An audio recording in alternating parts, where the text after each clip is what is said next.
It's the worst kept secret in Derry. It's finally revealed that Ingrid Kersh is in fact Pennywise's daughter. Or should I say Bob Gray, the name of his human form.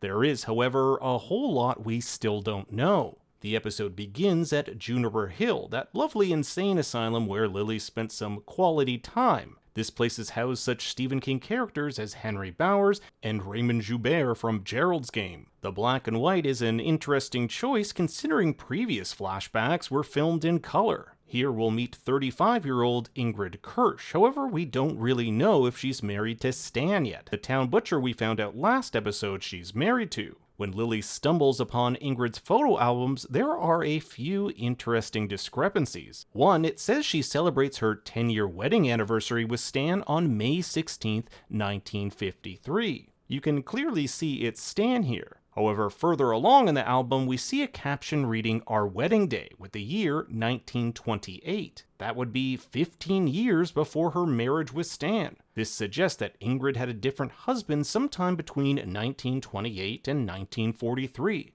I will note that in the 1935 flashback, she isn't wearing a wedding ring. The photos of this mystery husband are also blurred, concealing his identity. Could this play into Ingrid's backstory and later be revealed? Or is it simply to paint Ingrid as a divorcee or widow, which might explain her having to settle for someone like Stan in her second marriage? The year 1935 is important because it's part of Galoo's feeding cycle. The last time he would have appeared was 1908. In fact, we'll see a photo of Ingrid and her father in that very year. The same year, Francis Shaw visited the carnival and saw a brief glimpse of young Ingrid's clown persona, Periwinkle. What we don't know is how Galoo would eventually go about taking on the form of Pennywise. However, it's heavily implied something happened in 1908 during the carnival's stay in Derry. 1908 was another year in Galoo's feeding cycle, which culminated in the Kitchener Ironworks explosion, which killed 88 children. This event is what the indigenous refer to as an augury,